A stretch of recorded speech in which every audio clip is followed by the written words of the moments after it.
लेकिन इस लाइफस्टाइल को अडॉप्ट कैसे करना है या इस लाइफस्टाइल को चेंज कैसे करना है जिसके साथ आपने, एक तो हमारे यहाँ सबसे बड़ा मसला क्या है, आपने एक उम्र गुजार ली, 30 साल गुजार लिए, 35 साल गुजार लिए, 40 साल गुजार लिए।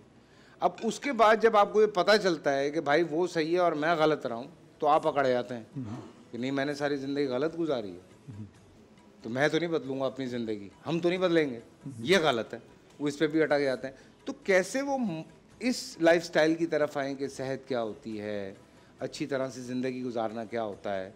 मैं डॉक्टर साहब सॉरी मैं कॉल ले लूँ फिर उसके बाद इस सवाल का जवाब दूंगा। जी अस्सलाम वालेकुम। जी वालेकुम अस्सलाम, आवाज़ बढ़ाइएगा। जी अस्सलाम वालेकुम सर, कैसे हैं? मैं बिल्कुल ठीक ठाक हूँ, अल्लाह का शुक्र है। जी सर, मैं आपकी ट्रांसमिशन देखती होती हूँ और बहुत अच्छी होती है आपकी माशाल्लाह। और मैंने सर डॉक्टर से बात करनी थी। जी कीजिए। अस्सलाम वालेकुम सर। वालेकुम अस्सलाम। सर मैंने पूछना था कि मेरा वेट ना 62 है और मेरी एज 30 है। 62 62 60। जी जी जी। तो सर मैं डाइट करना चाहती हूँ, लेकिन जब तक मैं व्हीट ना लूँ ना, मतलब गंदम की रोटी, तो मुझे ना हेडेक स्टार्ट हो जाता है। तो इसके लिए मैं क्या करूँ? राइट। सो आप अपना वजन कम करना चाहती हैं मजीद? अच्छा, आपकी हाइट कितनी है? मेरी 5'5" होगी। अच्छा 5 फुट? जी जी 5'5". 5'5"? अच्छा 5'5" पे डॉक्टर साहब 60 kg सही नहीं है? दिस इज एक्चुअली, हाँ। सो मैं वही अर्ज कर रहा था, मैं जवाब देता हूँ इसका कि सिस्टर सबसे पहली चीज़ तो ये कि आप ये देखिए कि क्या मेडिकली आपको वज़न कम करने की ज़रूरत है भी या नहीं है। इसमें दो चीज़ें होती हैं, एक आपका बॉडी मास इंडेक्स होता है, आपकी एज के लिहाज से, आपके जेंडर के लिहाज से, आपके कद के लिहाज से क्या आपका वज़न ठीक है या कम है या ज़्यादा है। और जो आपने अभी फिगर्स बताई हैं, अगर वो कन्फर्म है आपको कि भाई मैं 5'5" की हूँ, तो 60 तो 60-62 बेहतरीन वेट है। नाउ हैविंग सेड दैट, एक होता है वेट और एक होता है पेट, तो बहुत सारे लोगों की बॉडी शेप में नहीं होती। मैं I was about to come. So ये अगर आपकी ये वो है, तो आपने कहा कि आपको गंदम की रोटी से जो है वो शायद प्रॉब्लम हो रही है। नहीं नहीं, वो कह रही है अगर मैं गंदम की रोटी नहीं खाती, मैं डाइट करती हूँ, तो मुझे हेडेक होने लगता है। राइट। हाँ, तो चूंकि एक आदत बनी हुई है ना कार्ब की। जी जी। तो इसमें आपको मैं ये सजेस्ट करूंगा कि गंदम की रोटी के बजाय आप मल्टीग्रेन आटे की रोटी लें। मल्टीग्रेन आटा जो है बेसिकली वो आमतौर पे कहा जाता है चक्की का आटा। चक्की का आटा तो हर आटा होता है। मल्टीग्रेन का मतलब मल्टीपल ग्रेन्स, यानी सिर्फ गंदम नहीं बल्कि जौ, जवार, बाजरा, काले छोले, लाल मसूर की दाल, मेथी दाना। तो मल्टीग्रेन की रोटी शुरू कर। जी जी जी। सो मल्टीग्रेन आटे के हवाले से मैं अर्ज कर रहा था कि इसमें बहुत गलत तासुर पाया जाता है कि होल व्हीट को मल्टीग्रेन कहते हैं, कोई कहता है लाल आटे को, कोई कहता है चक्की के आटे को। मल्टीग्रेन का मतलब मल्टीपल ग्रेन्स, यानी एक आटा नहीं, सिर्फ गंदम नहीं बल्कि जौ, जवार, बाजरा, लाल मसूर की दाल, काले छोले, मेथी दाना, लोबिया, सोयाबीन वगैरह वगैरह। ठीक है। सो ये सारे ग्रेन्स जब एक ख़ास तनासुब में, प्रोपोर्शन में चक्की में डाल के आटा बनाया जाता है, उसको टेस्ट किया जाता है, ट्राई किया जाता है, उसके बाद मल्टीग्रेन आटा बनता है। बहुत सारे ब्रांड्स हैं, मैं ये कहूँगा आप चाहे तो खुद बनवाएं, चाहे किसी अच्छे ब्रांड का यूज़ कर लें, लेकिन अगर आपको गंदम की उससे प्रॉब्लम हो रही है तो मल्टीग्रेन आटा डेफिनेटली रिकमेंडेड इसलिए भी है कि कोलेस्ट्रॉल के हवाले से, शुगर के हवाले से, वज़न कम करने के हवाले से और कॉन्स्टिपेशन के हवाले से फाइबर बहुत ज़्यादा होता है इसमें, और शुगर आपकी एकदम से स्पाइक नहीं करती। और अगर आप आम आटे की 3 रोटियों में आपका पेट भर रहा है तो इसकी 1 से 1.5 रोटी में, क्योंकि बहुत ज़्यादा सकील होता है, पावरफुल होता है, पोटेंट होता है बहुत ज़्यादा, तो मल्टीग्रेन आटा मैं इनको कहूँगा सिस्टर को कि वो इस्तेमाल कर सकती हैं। बाकी आटा जो है वो किसी साइंस की बुक में नहीं लिखा हुआ कि लाजमी खाना है। बहुत से लोग ऐसे भी होते हैं जो डाइट के दौरान आटा नहीं लेते।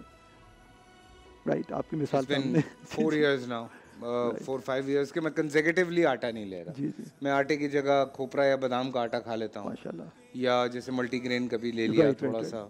ठीक है। सो अदरवाइज तो मैं ये खाता ही नहीं हूँ। अब आप अपने सीक्रेट्स आहिस्ता आहिस्ता जो है ना वो लोगों के सामने ला रहे हैं। नहीं सीक्रेट्स नहीं, आई मीन इसमें क्या सीक्रेट है यार।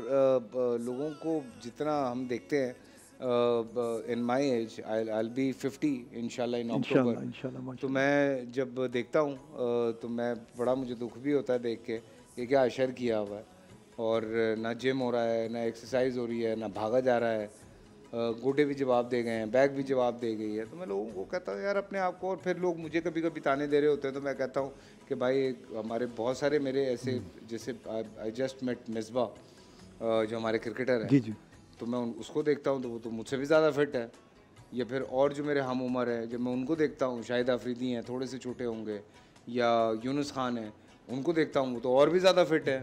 तो बात यह है कि ये ज़िंदगी इंजॉय करनी है आप। जी जी। तो उसको इंजॉय करने के लिए ज़रूरी नहीं है कि रात के 2 बजे चल यार निहारी खा के आते हैं। ये लाइफ नहीं है भाई, ये लाइफ नहीं है। आपको खाना पीना है, आप ऐसे टाइम पे खा लें कि वो डाइजेस्ट हो जाए। आप तो पूरा कोलेस्ट्रॉल का समझे मग्गा पी के रात को जाके लेट जाते हैं। उसके माह रमज़ान की बात कर नहीं रहे नहीं, हैं मैं वैसे जनरल डेज की बात कर रहा हूँ, माह रमज़ान की नहीं बात नहीं, कर वो तो नाश्ता, तो अगर आप नाश्ते की बात करें जी। इन पर्टिकुलर, वो तो एक मशहूर कहावत भी है कि नाश्ता करो बादशाह की तरह, और जो है वो दोपहर का खाना जो है वो वज़ीर की तरह, और रात का खाना फ़कीर की तरह। तो इसमें तो कोई शक नहीं। अच्छा सॉरी, आपने एक सवाल पूछा था कि एडॉप्ट कैसे कर सकते हैं Adopt कैसे जी करें, जी हाँ, जी, इस ये तर्ज़ is ज़िंदगी very को। important। सो आपने खुद जैसे फरमाया फैसल, कि इंसान को ज़िंदगी जो है ना वो सिर्फ गुजारनी नहीं है बल्कि जीनी चाहिए। वाह। कि जब तक जो उसकी उम्र अल्लाह ताला ने लिखी है उसको ठीक तरीके से, भरपूर तरीके से उसको जिए उस ज़िंदगी को। सो इसमें एक फार्मूला बड़ा इंपॉर्टेंट है एडॉप्टेबिलिटी के हवाले से, चेंज के हवाले से।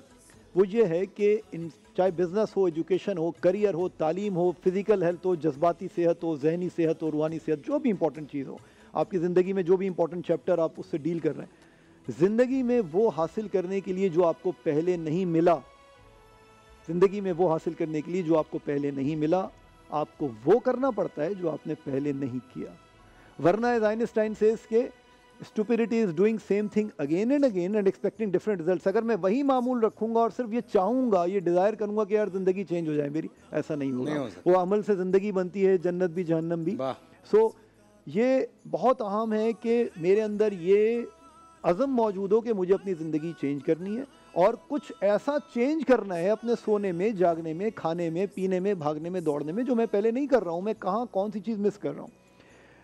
सेकंड चीज़ मोटिवेशन, यानी आपके अंदर ये जज्बा मौजूद हो कि मुझे चेंज करना है और यू स्टिक टू इट। और last but not the least, तीसरी चीज़ ज़िंदगी चेंज करने के हवाले से हम बात कर रहे हैं, डिसिप्लिन। यानी काम मैं उस वक्त करूं जब मेरा दिल नहीं भी चाह रहा वो काम करना।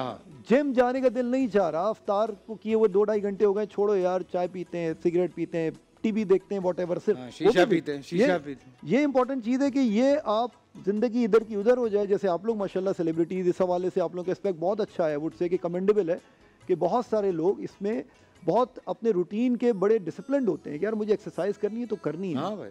ये नहीं खाना है तो नहीं खाऊंगा, ये खाना है तो ये खाऊंगा। सो डिसिप्लिन वो चीज़ है कि आपका कोई भी काम उस वक्त करना जब आपका दिल, कभी कभी आंसू निकल आते हैं, कुछ ऐसी चीज़ें सामने, मजाक नहीं कर रहा हूँ। कामरान साहब हमारे साथ कॉल पे, मैं फिर बात करता हूँ। अस्सलाम वालेकुम कामरान साहब। वालेकुम अस्सलाम। कैसे हैं आप? सर मुझे डॉक्टर जी, मैं बिल्कुल ठीक हूँ। आपका शो देख के मुझे बहुत अच्छा लग रहा है। रमज़ान का बहुत अच्छा शो जा रहा है सर। मुझे एक सवाल करना था डॉक्टर साहब से। जी। अच्छा, रमज़ान में हमारा जो मार्केट है, ये हमारी जो है ना 10-11 बजे हमारी खुल रही है और सुबह फजर तक हम लोग बैठे हुए होते हैं। तो कोई नींद का कोई रद्दोमदद है, कुछ मेडिसिन? क्योंकि 4-5 घंटे ही सो पा रहा हूँ। नींद का ऑल्टरनेटिव अपना क्या कहते हैं, बेहोशी। ये तारीफ हो जाएगी जो आपके हालात चल रहे हैं। कितने बजे उठते हैं? 11 बजे उठते हैं जी, और 5 बजे तक जागते रहते हैं। जी, सुबह फजर की नमाज पढ़ के फिर सोता हूँ। ठीक है, तो दिन में काम कर रहे होते हैं। जी जी जी, ठीक है, राइट जी डॉक्टर साहब। सो इनका सवाल मेरे ख्याल में ये है कि माह रमज़ान में इनका जो स्केजुअल है नींद का बिल्कुल आउट हो गया है, कम सो पा रहे हैं, तो पूछ रहे थे कि किसके बारे में क्या किया जाए कि मेरी नींद बेहतर हो जाए। सबसे पहली चीज़ तो ये कि माह रमज़ान में सबकी नींद डिस्टर्ब होती है, शुरू के 3 से 4 दिनों में तो लाजमी होती है, लेकिन आहिस्ता आहिस्ता आपकी बॉडी अडॉप्ट कर लेती है उसको।